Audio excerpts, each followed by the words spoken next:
السلام عليكم البنات. نتمنى تكونوا كلكم بخير وعلى خير ان شاء الله يا ربي، وفي صحه جيده. عواشركم مبروكين يدخلوا عليكم الصحه والسلامه وطولة العمر وزياده الرزق وباش ما كتمناو ان شاء الله يا ربي. اليوم وصفه جديده كما عودتكم، غادي ندير معكم الصابلي جوج ديال يعني بواحد العجينه. غادي ندير شكيلات، جوج ديال الشكيلات ديال الصابلي. هاد العجينه هذه كتجي زوينه بزاف، واحد المذاق فيها واحد يعني كتجي الصراحه مرمله وكتجي اكثر من رائعه. نتمنى يا ربي انها تعجبكم. يعني كما ديما اول حاجه غادي نعطيكم المقادير ديال العجينه ديال الصابلي، ومن طبيعه الحال من بعد غادي نوريكم الطابع باش غادي نقطع، باش غادي ندير ديك جوج شكيلات كما قلت لكم. اول حاجه عندي 250 غرام ديال الزبده، تكون بحراره المطبخ يعني ما تكونش طايبه انتما كما كتشوفوا. غادي نحتاج لها كاس ديال السكر كلاصي، نفس الكاس عندي كاس ديال الزيت، جوج ديال البيضات. غنحتاج لها واحد الساشي ديال الخميره ديال الحلويات من فئه 11 غرام. عندي واحد الياغورت بنكهه ديال الفاني. غنحتاج شويه ديال السكر الفاني، وغادي نحتاج كذلك الطحين. بطبيعه الحال كيبقى على حسب النوعيه ديال الطحين وعلى حسب الكبر ديال البيض. غادي نوريكم بطبيعه الحال القوام ديالها كيفاش خص تكون العجينه. كتجي العجينه رطبه ماشي قاصحه، وفي نفس الوقت ما كيخصهاش تكون كتلصق في اليدين. فوالا، كانوا هادو هما المقادير. دابا على بركه الله ندوزو للطريقه. هنا بالنسبه للطريقه، اول حاجه غادي ناخذ الزبده نخدمها هي والسكر كلاصي مع واحد المعلقه هكاك ديال، اولا ديروا ساشيه ديال الخميره ديال ديال السكر الفاني. غادي نخدمهم مزيان حتى تجانس لي السكر مع هاد الزبده. من بعد غادي نضيف الزيت ونعاود نخدمها، نضيف الياغورت، ونضيف داك الساع البيض، وبطبيعه الحال غادي نبقى نزيد داك الساع الطحين، ونزيد الخميره ديال الحلوه حتى نجمع العجينه. وغنوريكم الشكل ديالها كيفاش كيخصها تكون ان شاء الله. يلا يا بسم الله.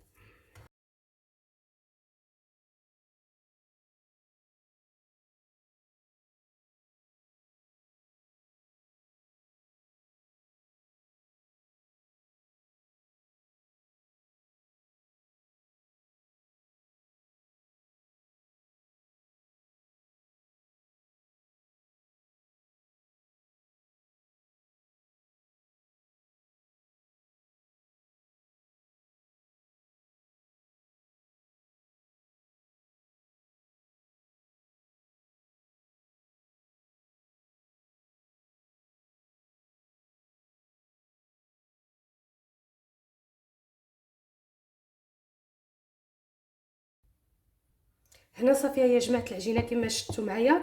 يعني في الاخير بديت كنضيف كميه قليله من الدقيق باش تجيني، باش ما تقصحش دغيا العجينه وما نقدرش داك الساعه ندير لها والو. العجينه ها نتوما كيفاش كتجي رطبه، ضروري ما تكون رطبه، ولكن ها نتوما في نفس الوقت راه ما كتلصقش باليدين، تقدروا تخدموا بها. بالنسبه للدقيق انا كنت استعملت، حطيت كيلو. هنايا بقات لي تقريبا، ها نتوما تشوفوا تقريبا 160 غرام اللي بقات لي من كيلو. وكتبقى بطبيعه الحال على حسب النوعيه ديال الدقيق، وكما قلت لكم على حسب البيض. انا بقات لي هنايا 160 غرام ديال الدقيق من كيلو. غادي نقسمها على جوج، نغلفها، لان قلت لكم غادي ندير بها جوج ديال الشكيلات ان شاء الله. غنديرها هكا على جوج، نغلفهم وندوزو نبقى نشكل هذاك الساع ونوريكم الطابع الاول باش غادي نخدمها. هاد الصابلي ان شاء الله. هادو مازال باش نخدمهم غادي نقسم كل وحده، نقسمها على جوج. غنديرها دابا ديريكتومون باش تجي سهله في الخدمه. فوالا، غادي نغلفهم وندوزو نخدموهم جميع.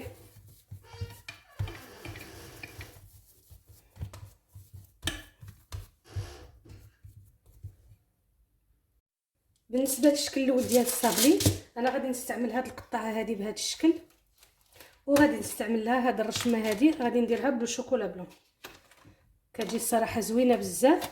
الشكلاط خلاص غادي تذوب، غير غادي نوريكم في الفيديو. غادي نذوب لو شوكولا بلون كله، غادي نعمرو هاد الرشيمات هادو وندخلهم للثلاجه حتى يتماسكوا، يعني الشكلاط يولي يقصح. وعاد داك الساعه غادي نبقى نحيدهم، وغادي ندير شحال على حسب شحال ديال لي بياس ديال الصابلي غادي نبغي نخرج. هذا هو الشكل، وهذا هي القطعه ديالته. فوالا، كتجي هكا، كتجي الصراحه زوينه بزاف. وغادي نستعمل كذلك للتزيين شويه ديال لا كونفيتور ديال لا فريز، كتعطي المنظر اكثر. يلا على بركه الله غادي نطلقها. الفران بالنسبه للعجينه ديال الصابلي، الفران ما خصوش يكون سخون بزاف، ديروا غير على 180 درجه. الصابلي خصو يتحمر يطيب، ولاني ما كيتحمرش عفوا ديك اللون ديالو كيجي ذهبي، ما خصش ياخذ اللون هكا كيدوز شويه كيكون بني، ما كيجيش زوين. خص ضروري الصابلي بالعافيه تكون مهيله. يلا على بركه الله غادي نطلق العجينه ديالي ديال الصابلي ونبقى نقطعها بديك الرشمه وندخلها للفران طيب حتى نسالي الكميه كامله اللي عندي بالنسبه للشكل الاول.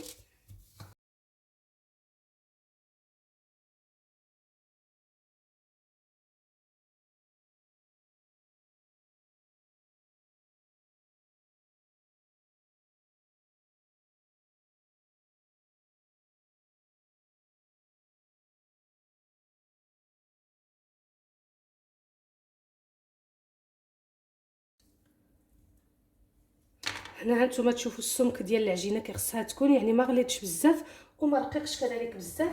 وجدت اللاطه ديالي، نجيب هنايا اللاطه، فوالا وجدت اللاطه وغادي نبقى ديريكتومون ندوز ونستف فيها لي صابلي وندخل الفران على 180 درجه كما قلت لكم. وغادي نوريكم كيفاش كيخص يكون في الطياب ديالهم. انا غادي نكمل هكا حتى نسالي الكميه اللي عندي كامله ان شاء الله.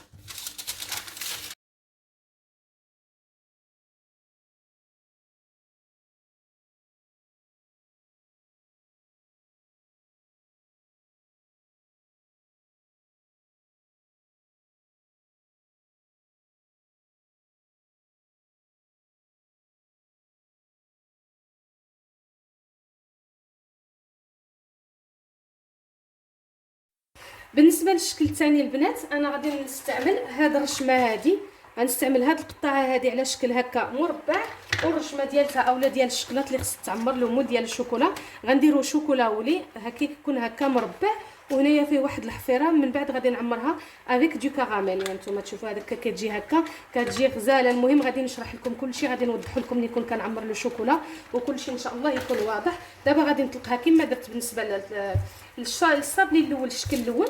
غادي نقطعها بديك القطعه ندخلها طيب ونتلاقاو ان شاء الله باش نصاوبوا داك الساعه لي زومبرينت بالشكلاط لو شوكولا بلون ولو شوكولا ولي ان شاء الله الشكيلات بجوج.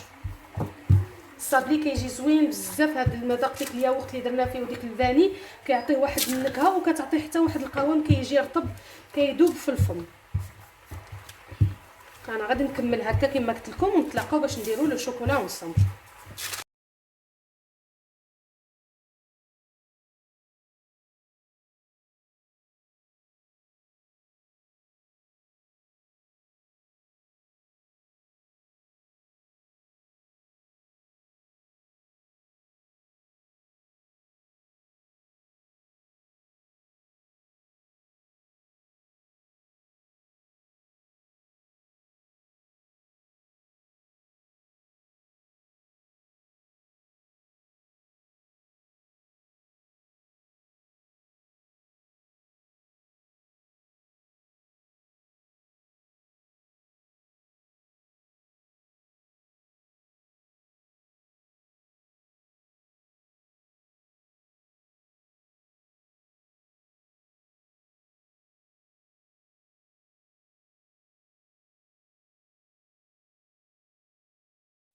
فوالا الصابلي الثاني اللي قطعت كما شفتوا معايا على شكل مربع ها كيفاش كيخصو يجي. فوالا اللون ديالو وهذا خلاص هانتوما. دابا غادي نخليه على جنب وغادي ندوز كما شفتوا في الفيديو ذوبت له شوكولا بلون هو الاول بديت به. فوالا عمرت به لي زامبرينت ديالي باش يبردوا. دابا غادي ندوب له شوكولا ولي. هنا خلاص على حمام على مريم كلشي عارفو. درت الماء هكا في الكاسرونه غادي يطيب ونعاود ندير من تحت ندير من فوق منه نوتر كاسرول وندير فيها له شوكولا ولي حتى يذوب ونعمر به لي الرشمه ديالي اللي بغيت نستعمل ونبقى ندخل الثلاجه حتى يبردوا ونحيدو ونكمل حتى نسالي الكميه اللي بغيت على حساب شحال عندي من حبه ديال الصابلي.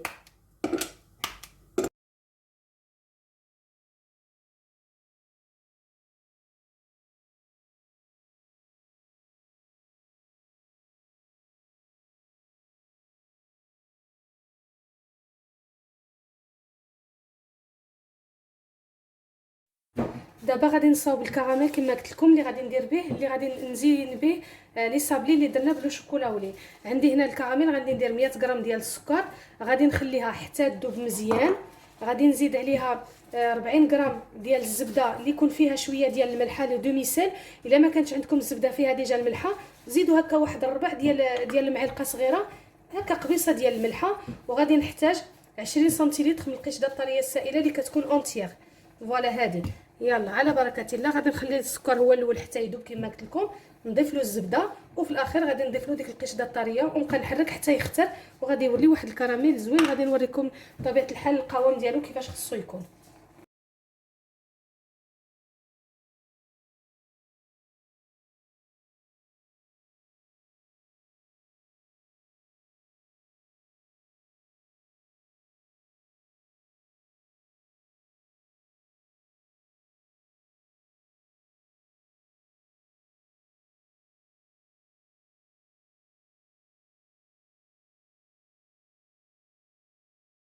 حتى كيطيب وكيولي على هذا الشكل هكا كراميل. غادي نخليه حتى يبرد، غادي يزيد يعقد، وغادي نوريكم داك الساعه كيفاش غادي نزين به لي صابلي ديالنا. فوالا هذا هو القوام اللي خصكم تحصلوا عليه. هانتوما هنا بالنسبه لا كونفيتور، الشكل ديالي درنا بالشكلاط ابيض. غادي نحتاج له حتى هو كما قلت لكم شويه ديال لا كونفيتور دو فريز. خديت واحد الكميه غير قليله حقاش ما كنحتاجوش بزاف. غنزيد فيها واحد جوج قطيرات من الملون هكا لو كولورون روج باش كيعطينا اللون، كيجي باين الفريز كيبين اللون اكثر. فوالا غادي ندير هكا غير واحد جوج قطيرات،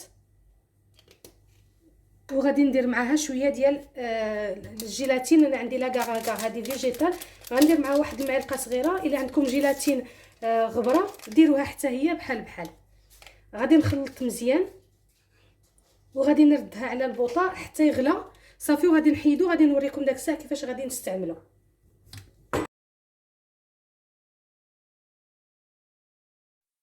هنايا بالنسبه للشكل ديال لو شوكولا بلون انا بديت كنلصق. ها نتوما كيفاش كيجي، وغادي نوريكم. غادي ناخذ خلاص لاباط صابلي ديالي اللي طيبت، غندير عليها شويه ديال لو شوكولا بلون فوالا باش نلصق عليها. هنا سي ديك لي زومبرانت اللي صاوبت بالشكلاط، ها هما غير كيبردوا وليت حيدتهم. وغادي نشد ان مورسو الشوكولا وندير عليها هكا ونحطهم في اللاطه. غنعاود معكم. هانتو ناخذ لو صابلي وندير عليه لو شوكولا بلون ونحط عليه واحد ديك لو شوكولا بلون اللي صاوبت في ديك الطابع بهذا الشكل. هنايا هاد الحفيره هذه اللي كتبقى لي غادي نعمرها بديك لا كونفيتور اللي وجدت معكم. غادي نوريكم طبيعه الحال كيفاش. انا غادي نكمل حتى نسالي الصابلي اللي عندي كله وندير عليه لا كونفيتور ونخليه يبرد حتى يتجمد لي ديك الشكلاط، يزيد يلصق مزيان، ولا كونفيتور حتى هي كتجمد. فوالا غنعاود معكم وحده اخرى اخيره ونوريكم لا كونفيتور كيفاش. يعني الطريقه سهله وبسيطه، ما كتاخذش بزاف ديال الوقت نهائيا. غنخلي هذه هنا على جنب.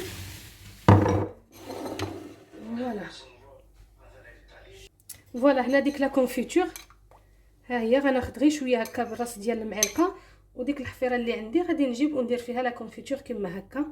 نتمنى انه يكون كيبان لكم. ها نتوما يعني الطريقه سهله وواحد المنظر كيجي فيه زوين بزاف، كتجيب عاطيه هكا للعين، كتجي باينه صافي. غادي نكمل هكا ونصوب هذيك ديال اللي درت بالرشمه المربعه على حساب لو شوكولاولي اللي صوبت معكم حتى هي في الطابع، وغادي نلصقها حتى هي وندير هذيك لو كراميل اللي وجدت معكم كذلك، ونوريكم الشكل النهائي ديال هاد الجوج ديال الشكيلات ديال الصابلي اللي وجدت.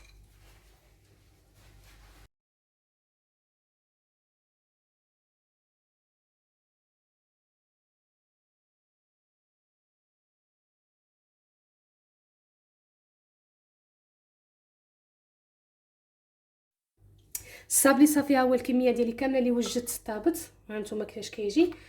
وهنايا لو شوكولا اللي ذوبت كما شفتوا معايا في الفيديو درتو في ديك البلاطويات على هذا الشكل هكا، ها هو حتى هو واجد.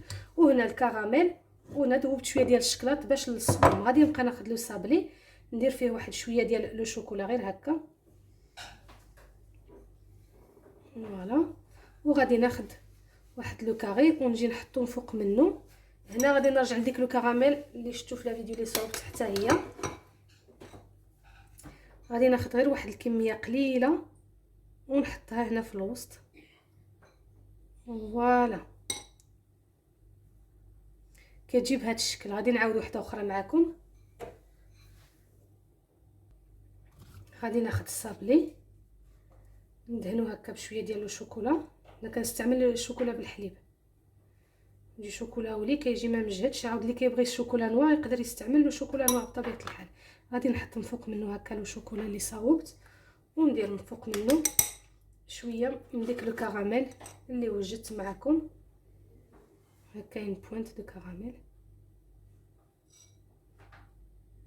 فوالا كنحصلوا على هذه النتيجه هذه هكا.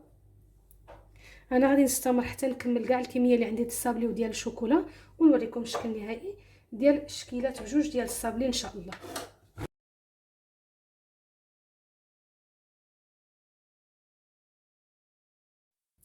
وهادو هما جوج شكيلات اللي صاوبت معكم ديال الصابلي اليوم، كما شفتوا غير بعجينه وحده كيعطيو كميه كثيره. والمنظر ديالهم انا اختاريت هادو الشوكولا ولي ولو شوكولا بلون. هانتوما تشوفوا الشكيلات كيفاش كيجيو، يعني المنظر فيهم الصراحه زوين بزاف، زياده بطبيعه الحال على المذاق. انا بالنسبه لي كنعتمد غير هاد العجينه ديال الصابلي اللي كنعتمد، لان ناجحه الحمد لله 100%، وفتيه هشيشه كتجي زوينه بزاف.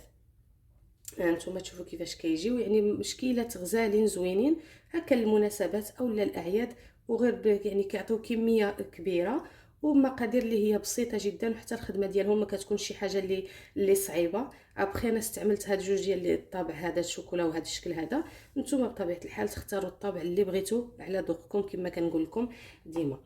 فوالا كانوا هادو هما لي صابلي ديالنا اليوم، قلت نشاركهم معكم، ونتمنى يا ربي انهم يكونوا عجبوكم وتعتمدوهم لما لا للاعياد او المناسبات ان شاء الله. الا بغيتوا المزيد من الوصفات كما ديما ما عليكم الا تدخلوا تشتركوا في القناه شهيوات امرانيه، وما تنساوش تبارطاجيو الصفحه مع العائله والحباب فضلا وليس امرا، وما تبخلوش عليا بلي لايك لي كومونتير ديالكم للتشجيع. ما بقى لي غير نقول لكم الصحه والراحه، نعطيكم موعد جديد، فيديو جديد، ووصفه جديده ان شاء الله. خليتكم في رعايه الله وحفظه، تبقاو على خير.